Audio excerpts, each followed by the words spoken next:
Welcome back to another episode of the Lendr podcast. I'm Bryce Matheson, and as always, this episode is brought to you by Lendr. Lendr is a loan management software tool designed to help you with every aspect of your business, from origination to servicing to payoff. Lendr helps you with document generation, helps you with collecting monthly payments, dispersing monthly payments to your investors, taking in new loan applications, giving your borrowers a portal that they can log into, giving your investors a portal that they can log into. Pretty much every aspect of everything that you do inside of your lending business can be done and facilitated through Lendr. You can check that out by going to joinlendr.com. That's Lendr, joinlendr.com. Now, onto the episode. All right. I think every time we do one of these episodes, I need to have like a little jingle or something like that, because they're just, I know it's a common recurring theme and we do them all the time, but we probably need to have something like that. Okay. This is a Lendr product update episode. And I think I'm actually going to turn this into 2 episodes because this is going to be really long and I don't want it to drag on too long. So I'm going to get started. But before we do that, we need some caffeine here. Ooh, perfect. Okay. We are caffeinated. We are ready to go. This episode, I'm super pumped for. Mainly, I know I say that every single time, but mainly because every time that we make a change inside Lendr, I just jot a little note down in my notes. And that way I can send out product update emails and we could do episodes like this just to keep people in the loop. But the crazy thing to me is I was looking at the last time that we did one of these product update episodes, and it was November 30th. And it is the end of January right now. So it has only been 60 days, not even 60 full days since we have done our last episode. And all of these things that you'll see here, there's like 45 or 50 different items that we have added to Lendr. And so we are cooking. Oh my goodness. Like we have all these different things that are coming and going and changing and feedback and just anyway, like without further ado, let's get into them because it's awesome. So number 1, this is something that probably we should have had for quite some time, but we now have DocuSigns from directly within the Documents tab. So before, previously, you would go to Documents, and then you would go to DocuSign, and you would just drag and drop your documents there, add the signature fields and the input fields and everything like that. So if you had a document, you would have to go and generate it from the loan documents first, and then drag it as a PDF, and then add the fields. So just, I don't know, it's not difficult, or it's just a little clunky and tedious, and so you would just go in and drag and drop and do that. Now there's a direct little DocuSign button inside the loan document, inside of a loan file. You click that, and so you don't have to like drag and drop and move. So nice to have. Next thing we've added is a split payment feature. Some people probably will never even use this or need it, but it does come in handy when there's a couple scenarios. For example, let's say you have a $5,000 payment and you need to split it into 2 parts, maybe a $2,000 part and a $3,000 part, because the borrower has prepaid interest reserves and there's only $2,000 remaining from their reserve balance. So you need to split that and you mark the $2,000 as paid from the reserve, and the $3,000 just comes from a check or cash or ACH directly from the borrower. It also comes in handy because our ACH processor right now has limits of $25,000 per debit that you pull. So the workaround for that is if you have a really large loan, like $4 million or $5 million, you can split that into chunks. And so you can do, a $25,000 chunk and a $25,000 chunk. And our ACH processor is okay with that. You just have to split it and do it that way. So again, people may not always interface with this or use it all the time, but it does come in handy when you do need it. We've had this this is probably going back about 60 days now. It's crazy. Just, I still can't believe all the different things we've added in just that amount of time. So we have made some pretty massive enhancements to the loan application. And the main thing about that is it's now externally facing. So before, let's say you wanted to create a loan application or have a borrower create a loan application, you would first have to have them invited and onboarded to their borrower portal. Once they did that, they filled out all their information, then they could go and submit a loan application. But we started to find that there was a lot of conversion issues and drop off from borrowers because it felt like a big lift. It was a big ask to get them to go into their portal first and then submit a loan application. And we actually found oftentimes that like we would invite them to their borrower portal and then they would just not do anything. It was just like, I don't want to put in all this information. And you have to like keep in mind, think of the kind of the state of mind that a borrower is in when you're doing this anyway. Oftentimes a borrower is they're kind of like window shopping. They're just kicking the tires. They're probably shopping and price shopping between you and maybe 2 or 3 other lenders. And so if you're a lender and you're like, okay, fill out your portal, put in all your personal information, your entity information, your LLC docs, upload all this stuff, and then submit a loan application after that and add property address and loan amount and all this different information, it's a big ask. So what we have done now is we still have that. That's still an option if you'd like to use it. But now we have a direct, basically like short or quick loan app that you can put directly on your website. And there are 4 or 5 fields at the very top that everybody will put in, which is their first and last name, their email, their phone number, and their date of birth. And then after that, they can immediately fill out a loan application. So the nice thing is if this is not a borrower that you have ever worked with before, it will auto-create their portal if you want it to. You could have it turned on or off. But also, if it's an existing borrower, they still just put in that, the first, last email and their date of birth. And then if they have a portal already, it'll just automatically map that loan application to their existing profile. This has helped drastically with conversion issues. We are seeing more loan applications and better quality loan applications. Borrowers are not fatigued with all the information that they have to put in. They can submit it and then quickly move on, get a term sheet sent out, and see how serious they are about that. So that is a massive improvement. Along with that, we've also added the ability to customize the colors and the background and things like that on the loan application. Before it was pretty static. Now you can have it match your branding. So you can change the color of the banner, you can change the color of the background and the buttons and everything else and just make it your own. So it just feels like, even though they are technically leaving your website because that application is hosted on the Lendr website, it doesn't feel as jarring or like they're being redirected anywhere else because they're just, it's all your colors and branding and everything like that.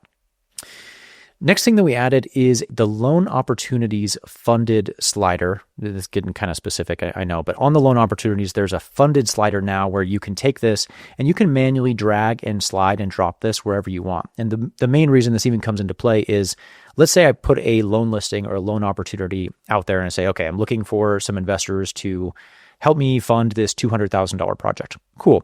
The problem is oftentimes I will fund that myself, or maybe we'll have existing capital from other investors, but I still want to replace that capital. So what I'll do is I'll leave that loan listing, but it used to be tied to the actual capital placed on that loan. So as soon as it was funded and moved to servicing, it would remove that loan opportunity, which maybe I don't want. Maybe I still want to leave it open and public. And then even though this loan has closed, I can go through and backfill or replace that capital after the fact. So that comes in kind of handy, which is pretty cool.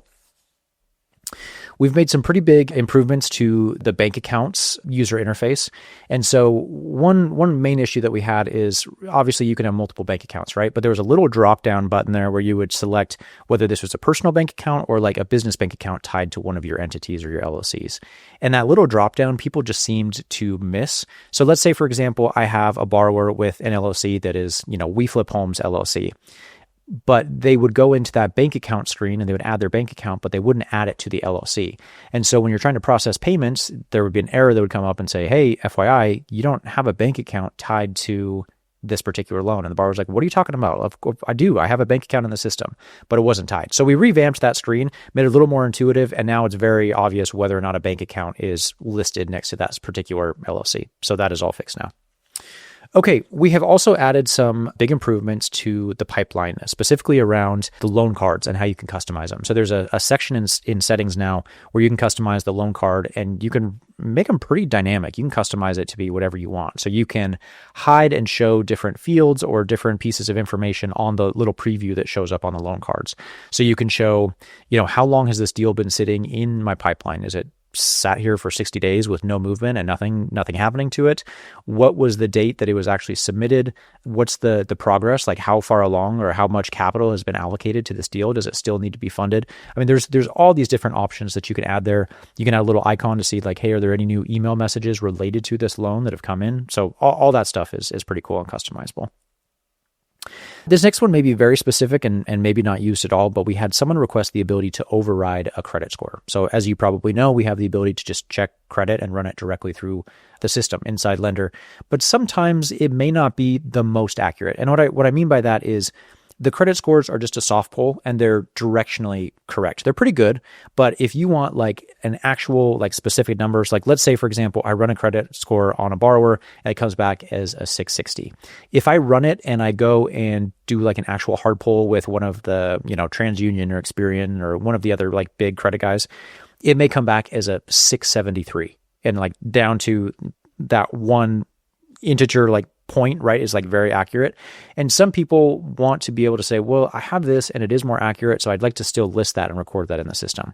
So we've now added a credit override feature where you can go in and just say, okay, it says it's a 660, but it's really a 673. I'm going to go ahead and just override that. And so that shows instead. Again, kind of a very like niche nuance use case, but if you want to, it's there. The other thing that we've had too is we have had issues where maybe someone is like, a foreign resident or they're, they have like a green card, but they're here working. They may not have a credit score, but you can still like override that metric and say, this is kind of where they like fall in those metrics. So anyway, this is a big one. We've added the ability to now have notes on all of the screens inside the loan file. So previously you would go into a loan and there would be your overview tab and then charges and documents and investors and payments. And then there'd be a tab for notes. But it was annoying because if I wanted to go and look at notes or add a note, I would have to kind of navigate away from the screen that I was on, click on notes, read my notes, and then go back and I'm like, what did that note say? And you just kind of have to like switch back and forth, and it was really annoying. Now notes is available on all of the different screens. So there's a little icon in the bottom right hand corner. You click on that, the notes panel slides out and you can now see all the notes on any screen inside of the loan file, which is really, really nice. There's also a last requested date inside of the DocuSign panel. And again, this is very small and nuanced, but it's still really nice to have access to. So whenever you send a DocuSign, you could send it out on the 15th of the month. And for whatever reason, somebody decides not to sign it. What you can do is there's a little like remind button and you can click on that and it will send them a reminder to sign the documents. When you click on that little reminder button, it updates now the date that says, hey, this was the last time that they were reminded to sign this. Anyway, if you can't remember, be like, okay, I reminded them on this date and it didn't come through or whatever, you can be like, okay, it's been 3 days. That's probably a good enough like duration for me to go ahead and remind them again to go ahead and sign that. So kind of nice. Okay, we made some big changes to the way that non-Dutch loans work in the system. There's two main methodologies in private lending around the way that you collect interest. That's Dutch and non-Dutch. Many of you probably already know this. The overwhelming majority, I would say 85% or higher, choose to charge Dutch interest on their loans, meaning you will pay interest on all of the loan proceeds, whether or not draw disbursements have actually been distributed to the borrower. So any construction funds, you're going to pay interest on that regardless of whether or not they've actually been given to the borrower. Non-Dutch is the opposite, where you only pay interest once you distribute those to the borrower, and then their payment will step up accordingly. The issue was previously, even on non-Dutch loans, let's say, for example, you had a $100,000 loan with $20,000 in construction. Even if it was non-Dutch, you still had to allocate where that money was coming from, that $20,000, even if it wasn't going to earn or accrue interest. And again, this didn't really impact a lot of people, but for the few people that it did, it was really annoying because you're like, well, like I may have another investor come in behind the scenes who is going to, fund this rehab, or I'm just going to roll the dice because I actually don't have this money in my bank account yet, but I know that I will by the time they request it. Obviously, I don't recommend doing that. Like if you fund a loan, you should have those funds there on the side in your escrow or your trust account.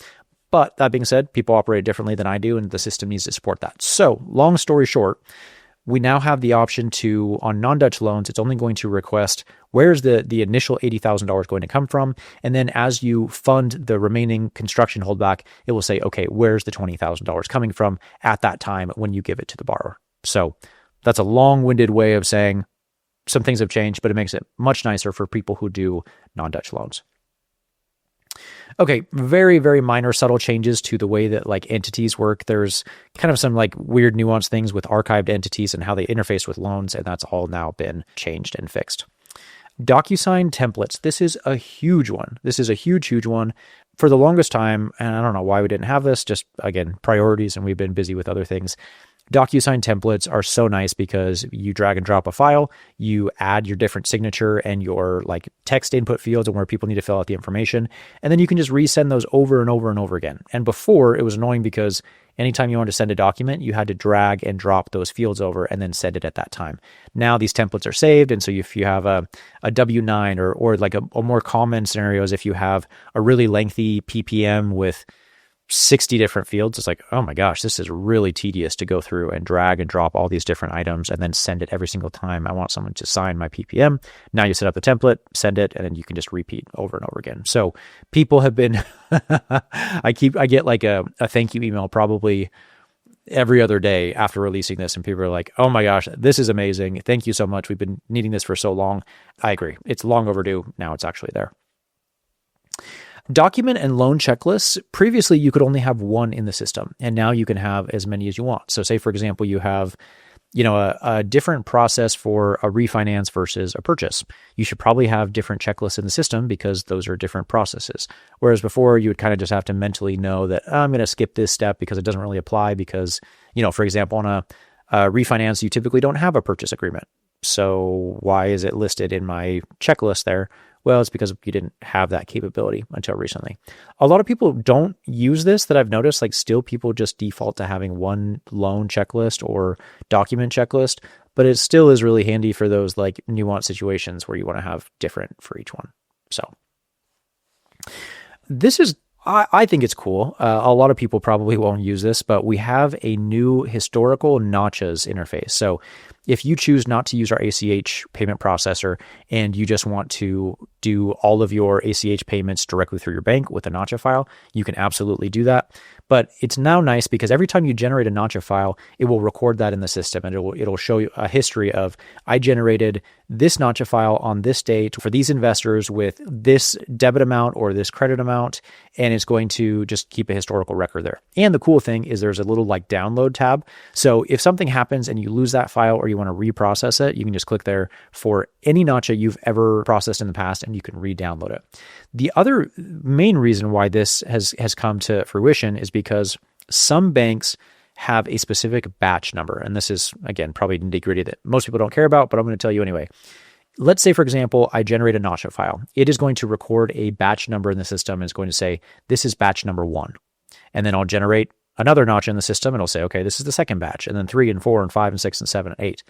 Some bank accounts don't care. You could just submit batch 1 over and over and over and over again, and it doesn't keep track of it. Some bank accounts are very particular, and they say, hey, FYI, you already submitted a Notcha file that was listed as batch number 1 or 2 or 3. And so naturally, the next one needs to be 4. So the system will now increment that batch number automatically based off how many Notchas you have.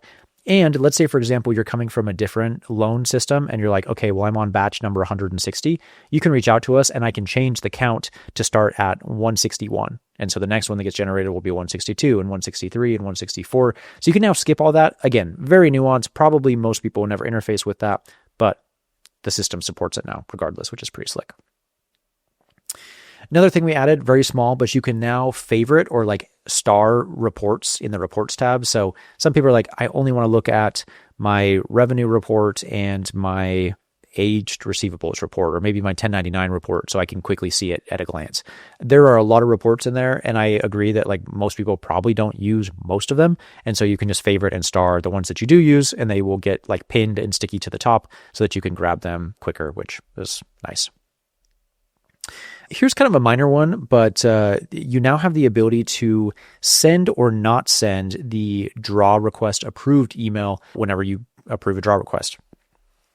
Now, the main reason that this has come into play is when you're backdating or you're importing a loan from a previous system, or you're moving over from Excel or something, you're importing all your loans, you're importing all your draw requests. Previously, you would go in and approve and approve and approve. The borrower would get an email that says, hey, your draw request has been approved, which probably is not good when you've already given them this draw request 6 weeks ago and they get an email that says, hey, your draw request has been approved. And they're freaking out because they're like, whoa, I thought this was already approved. And you're like, well, it is, just ignore it. So now there's a little checkbox that you just say, like, you can uncheck it. It automatically defaults to sending them the email that says, hey, your draw request was approved. But if you are backdating all of these, you can uncheck it and then it will not send. So nice to have.